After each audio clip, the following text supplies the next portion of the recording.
नमस्कार दोस्तों, कैसे हैं आप सभी लोग। आशा करता हूं बहुत अच्छे होंगे। स्वागत है आपका एक बार फिर से हमारे यूट्यूब चैनल हॉन्टेड हेवेंस में।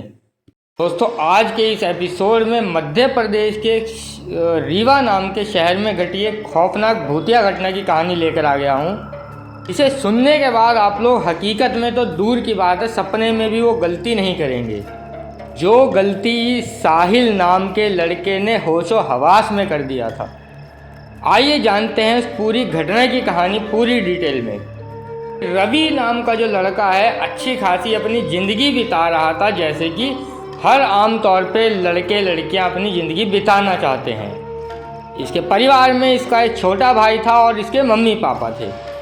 ये लोग रीवा शहर के अंदर एक छोटे से थोड़े आउटर एरिया में रहा करते थे और अच्छी खासी अपनी ज़िंदगी बिता रहे थे।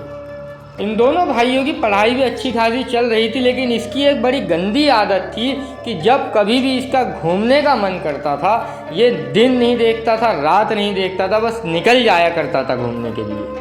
साथ ही साथ इसको स्मोक करने की भी आदत थी। कहीं ना कहीं देखा जाए तो ये इसी काम को करने के लिए एक मौका देखता था बाहर निकलने के लिए घर से।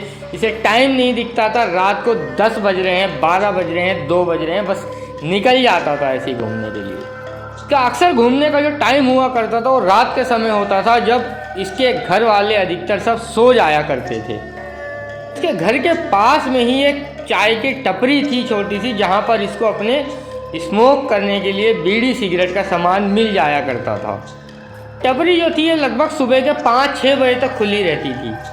अभी यही था, ये रात के समय वहाँ पर जाता था, अपना पीना खाना जो इसको करना होता था सुट्टा उट्टा मार के घर आ जाता था और सो जाता था। एक दिन की बात है, इसका भाई अपने रूम में सो रहा था, इसके मम्मी पापा अपने रूम में सो रहे थे और ये घर के ऊपर वाले 2nd फ्लोर के ऊपर इसका जो रूम था ये वहाँ सोता था। तो ये डेली की तरह वहीं पे आज भी आराम से सुकून से सोया हुआ था। लगभग 12 बजे के आसपास इसकी नींद खुल जाती है। ये बहुत परेशान हो रहा था, करवटें बदल रहा था, लेकिन इसे नींद नहीं आ रही थी बिल्कुल भी। तो ये क्या करता है, रात को लगभग 2:30 बज चुके थे, ये 2:30 बजे उठता है, दबे कदमों से जीने से नीचे उतर के अपने घर के बाहर चला जाता है। तो भाई घर वाले अगर देखेंगे तो घर वाले जाने तो देंगे नहीं और 4 बातें आगे की सुनाएंगे गर्मा गर्म, वो अलग। तो ये दबे पांव घर के बाहर निकला, ऐसे ही टहलने लगा। रात का समय था, मौसम भी अच्छा खासा ठंडक दे रहा था, ठंडी हवाएं चल रही थी और ये घूमते घूमते अपनी उसी चाय सुट्टे की टपरी पे पहुंच जाता है। अभी क्या देखता है, वहाँ पे 1-2 लड़के और खड़े हुए हैं, चाय वाय पी रहे हैं अपना। अब ये भी क्या करता है, वहाँ जाता है, अपनी सिगरेट वगैरह लेता है, वहाँ पीता है और पीने के बाद सोचता है यार एक और ले लेता हूँ, थोड़ा घूमूंगा टहलूंगा, माइंड फ्रेश हो जाएगा और नींद भी आ जाएगी। ऐसे ही करा, एक अपनी सिगरेट और ली और धीरे धीरे करके जलाते हुए उसे टहलना शुरू कर दिया इसने। इसे घूमते घूमते याद आता है कि यार इस एरिया में पहले एक अच्छा खासा पार्क हुआ करता था, जो कि काफ़ी टाइम पहले बंद हो गया था। अगर मैं उधर की तरफ टहलते हुए चला जाऊं तो मौसम की ठंडक और अच्छी मिलेगी वहाँ पर। और वो जो पार्क था पहले, वो अब थोड़ा खंडर टाइप, जंगल टाइप हो चुका है।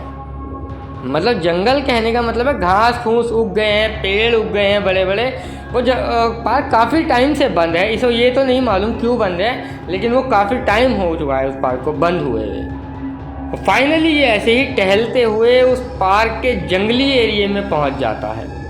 और वहाँ पहुँचने के बाद ये देखता है कि यार बड़ी अच्छी ठंडक है यहाँ पर। तभी अचानक से क्या होता है कि इसके पीछे से बहुत ही ठंडा हवा का झोंका इसको आके टच करता है, मानो बर्फीली हवा का एक इतना ठंडा प्रेशर था वो इसको जो फील हुआ था। तो ये पूरा शरीर इसका गनगना जाता है कह सकते हैं, और इसके मन में चलने लगता है कि यार मेरा यहाँ पर आने का जो डिसीज़न था वो गलत नहीं, वो बहुत ही सही था। क्योंकि मौसम देखो, हवा की ठंडक देखो यहाँ कितनी लाजवाब है। तभी इसके पीछे से छम छम छम करके हल्की सी पायल की आवाज़ सुनाई देती है। आवाज़ धीमी तो थी बहुत, लेकिन आवाज़ काफ़ी क्लियर आ रही थी। ये पीछे पलटता है तो क्या पाता है कि एक लड़की घूम रही है, मतलब जैसे मैं टहलने के लिए निकला था वैसे ही ये भी टहल रही है, वाइट कलर का सूट पहन करके। क्या देखता है कि उसके हाथ में एक थाली थी जो कि चांदी की थी, और चांद की रोशनी में उसकी चमक अच्छी खासी इसे दिखाई दे रही थी। अब चांद की रोशनी में वो क्यों चमक रही थी? क्योंकि उस पार्क के पास, उस रोड के पास जो स्ट्रीट लाइटें लगी हुई थी वो भी काफ़ी ख़राब हालत में थी, क्योंकि लोगों ने उधर आना जाना बंद कर दिया था। तो लोगों ने लाइटों पर भी ध्यान देना बंद कर दिया था। बहुत हल्की हल्की, मतलब डिम हो रही थी लाइट, डिप डिप डिप जैसे होती है। और हाफ मून लाइट, मतलब एक आधी चांदनी रात जो होती है, आधा चांद जिस टाइम पे निकलता है, तो उस आधे चांद की लाइट उसके ऊपर पड़ रही थी थाली पे, वो अच्छी खासी चमक रही थी। तो ये भी कहता है यार अच्छा खासा माहौल है, अच्छा खासा मौसम है। इसको क्या था, इसने उस लड़की को जब देखा तो उसको देखता ही रह जाता है। वो लड़की इसे काफ़ी ज़्यादा सुंदर दिखाई दे रही थी। उसके फेस पे चांद की रोशनी भी पड़ रही थी, और उसका फेस जो था, उसके चेहरे पे एक अलग ही चमक थी, एक अलग ही रौनक इसे दिखाई दे रही थी। और वो चांदी की अपनी थाली लेकर के इसी की तरफ बढ़ रही थी, धीरे धीरे हल्के कदमों के साथ। ये भी अपना जो स्मोक कर रहा था उसको फेंकता है और उसी लड़की को एकटक देखने लगता है। देखते ही देखते वो लड़की काफ़ी नज़दीक इसके आ चुकी थी। ये उस लड़की को देखता ही रह जाता है और मन ही मन सोचता है कि आखिर ये कौन है और रात को इस वक्त यहाँ पर क्या कर रही है, क्यों घूम रही है। वो लड़की इसके पास आकर इससे बोलती है, तुम्हें भी नींद नहीं आ रही थी ना? मुझे पता था जिन्हें नींद नहीं आती है वो ऐसे ही सड़कों पर घूमता है, अंधेरे में, सुनसान में, वीराने में। आखिर कोई कर भी क्या सकता है अगर नींद ना आए तो। ये बोलता है, अच्छा तुमको भी नींद नहीं आ रही थी? तो ये बोलता है कि तुम अकेले इस रास्ते में ऐसे क्यों घूम रही हो, क्या कारण है? वो बोलती है कि मेरे को जब नींद नहीं आती है, अकेलापन महसूस होता है, तो मैं ऐसे ही घूम लेती हूँ, मुझे कोई कुछ नहीं कहता, कोई कुछ नहीं कर सकता। बोलता है, अच्छा। तो फिर वो लड़की इसको बोलती है कि लेकिन तुम यहाँ क्यों घूम रहे हो, तुम क्या कर रहे हो इधर? आज घूम तो रहे हो, लेकिन आज के बाद डेली यहाँ पर आना। बहुत सुकून है यहाँ पर, बहुत शांति है यहाँ पर, तुम्हें भी यहाँ पर सुकून मिल रहा है ना? बोलता है, अच्छा तो लग रहा है। और वो कश मारता है और वो लड़की इसकी तरफ बड़ा अजीब सा मुंह बनाकर देख रही थी। लड़की इससे थोड़ा दूरी पर ही खड़ी हुई थी। तो ये बोलता है, अच्छा तो तुम यहाँ पर डेली आती हो घूमने के लिए? लड़की बोलती है, हाँ मैं तो डेली आती हूँ यहाँ पर, लेकिन लगता है तुम शायद यहाँ पहली बार आए हो। एक अलग सी, एक अजीब सी हंसी हंसती है, और उसकी जो हंसी थी वो एक अलग सी दबी हुई सी, एक नमी सी हंसी थी, एक तरह से डबल आवाज़ की हंसी थी। अभी अपना साहिल जो उसकी हंसी देखता है और सुनता है, ये अजीब सा सुन्न पड़ जाता है। अब ये सुन्न जैसी होता है तभी एक और ठंडी सी हवा का अजीब सा, एक अलग सा झोंका इसके पास आता है, इसको महसूस होता है, और इसके हाथ में जो सिगरेट थी वो भी गिर जाती है। अचानक से उसके कंधे पर कोई हाथ रखता है, कोई टैप करता है। ऐसे ही हाथ महसूस होता है, वो पीछे मुड़ता है, क्योंकि कुछ टाइम के लिए वो सुन्न हो गया था, एक अलग ही लूप में चला गया था। पीछे मुड़ता है तो क्या पाता है कि वो लड़की बिल्कुल उसके ठीक सामने खड़ी है, बिल्कुल पास में खड़ी है। और अब इसको उस लड़की का चेहरा बिल्कुल साफ दिखाई दे रहा था। देखता है तो क्या पाता है, उसकी आंखों के नीचे एक अजीब सा खालीपन है, एक कालापन, गड्ढा जैसा है, और उसका मुंह भी अजीब सा स्क्रैच लगा हुआ, उखड़ा हुआ सा है कुछ। तो लड़की इसे अभी तक बहुत सुंदर दिखाई दे रही थी, वो अब इसे काफ़ी अजीब सी दिखाई दे रही है। उसके अंदर से इसे काफ़ी अजीब सी बदबू आ रही है, मानो किसी की बॉडी सड़ चुकी हो बहुत बुरी तरह से, काफ़ी लंबे समय से रखी हो। ये देख करके ये बहुत शॉक्ड हो जाता है, क्योंकि इसके कंधे पे जो उसने हाथ रखा था वो ऐसा था मानो किसी ने इसके कंधे पर बर्फ़ की सिल्ली रख दी हो, इतना ठंडा था उसका हाथ। वो ये घबरा जाता है और घबराते हुए उससे पूछता है, ये तुम क्या कर रही हो, तुमने मेरे कंधे पर ऐसे हाथ क्यों रखा है। लड़की उसे अजीब सी वियर्ड सी स्माइल करते हुए कहती है, साहिल तुम आज यहाँ आए हो, अब ऐसे ही रोज़ यहाँ आना। यहाँ पर आने का अपना अलग ही एक सुकून होता है। मैं यहाँ पर बहुत अकेली घूमती हूँ, अकेला महसूस करती हूँ, कोई मेरे से बात नहीं करता है। मैं कई सालों से यहाँ ऐसे ही अकेले घूम रही हूँ।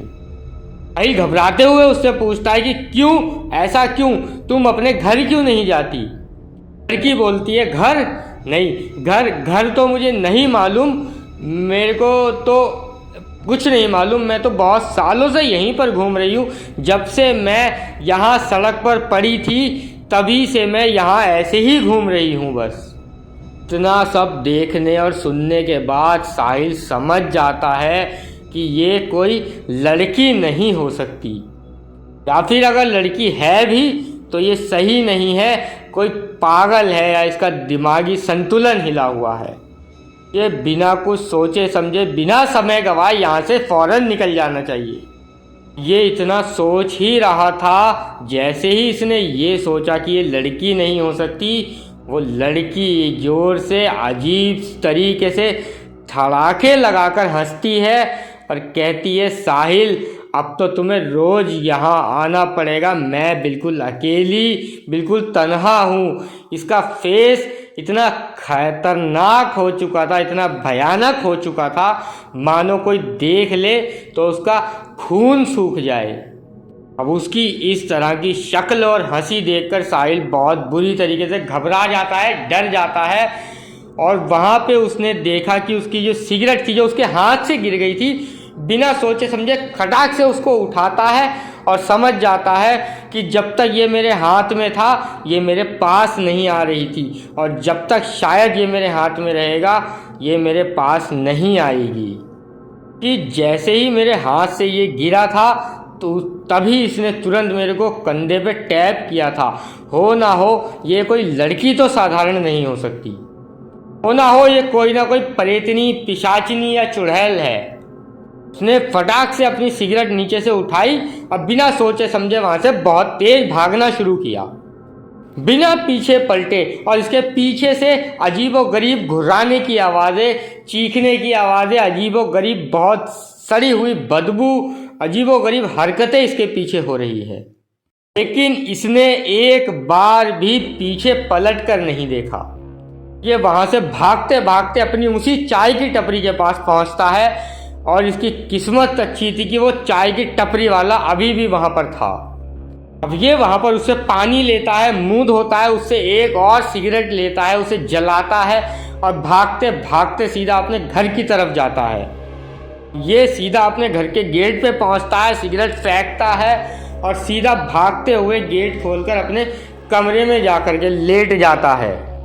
लेटने के बाद भी नींद इसे क्या खाक आने वाली थी। अभी कुछ समय पहले ही इसने इतना भयानक कुछ फेस करा था। ये सब कुछ सुनने में आप लोगों को बहुत इजी, बहुत आसान लग रहा होगा, लेकिन ज़रा सोचिए किसी अकेले सुनसान रोड पर आप लोग घूम रहे हो और रैंडमली कोई आकर के आपके सामने कोई ऐसी चुड़ैल, भूत, पिशाच कोई आकर खड़ा हो जाए। सोचिए कोई कमज़ोर दिल वाला होगा तो देख कर ही वहीं पर हार्ट अटैक से मर जाएगा।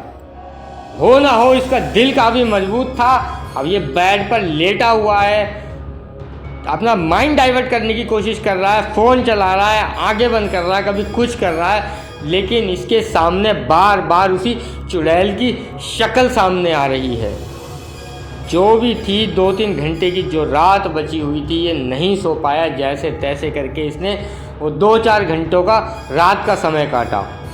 सुबह का टाइम हुआ, इसने नहाना धोना किया, जैसे तैसे करके अपना दिमाग को शांत करने की कोशिश करी। अब उसके 2-4 दिन तक इसकी तबीयत भी थोड़ी ठीक नहीं रही, ना ठीक से खाना पीना इससे खाया गया, ना घर के बाहर जाया गया। उसके बाद से दोस्तों इसने गांठ बांध लिया अपने जीवन में, चाहे कुछ भी हो जाए। पहली बात तो मैं रात के समय कहीं जाऊंगा नहीं, और अगर जाऊंगा भी तो अकेले किसी कीमत पे नहीं जाऊंगा, तक कि मैं अपने घर के बाहर वाले एरिया में भी रात को नहीं जाऊंगा, क्योंकि उस चुड़ैल ने मुझे बोला था कि तुम्हें यहाँ आना पड़ेगा, रोज़ रात को आना पड़ेगा। हो ना हो अगर वो मेरे पीछे पड़ी होगी और मैं रात को अकेले बाहर निकलूं तो वो मेरे को नुकसान पहुंचा सकती है। इस हादसे को हुए बहुत साल हो चुके हैं, लेकिन आज भी वो अकेले घर के बाहर नहीं जाता है रात को, और कोई अकेले हो या दुकेले हो तब भी वो अवॉइड ही करता है बाहर जाना रात के समय। सही बात है, किसी ने इतना भयानक कुछ फेस किया हो तो एक डर बैठ जाता है मन में, एक फोबिया हो जाता है। और इस घटना की पूरी जानकारी मुझे खुद साहिल ने लिखकर भेजी है। कहा सबको बताओ और एक अच्छी सीख मिलेगी लोगों को, तो मैंने भी सोचा आप लोगों के सामने लाता हूँ। एक अच्छी सीख के साथ साथ एक मनोरंजन भी मिलेगा। तो आज इसी एक नोट के साथ इस कहानी का यहीं पर अंत करते हैं। दोस्तों अगर आप लोगों को कहानी अच्छी लगी हो तो प्लीज़ लाइक करें, कमेंट करके ज़रूर बताएं आप लोगों को कहानी कैसी लगी। चैनल को सब्सक्राइब करना ना भूलें। अगर आप लोगों के पास भी ऐसा ही कोई कोइंसिडेंस है, कोई ऐसा ही किस्सा है तो मुझे लिख भेजिए। हो सकता है हमारा अगला एपिसोड आपके हिसाब से बन रहा हो। तो कल फिर मिलते हैं एक नए खौफनाक से एपिसोड के साथ। आज के लिए इतना ही। गुड नाइट, शुभ रात्रि, शब्बा खैर, जय श्री राम।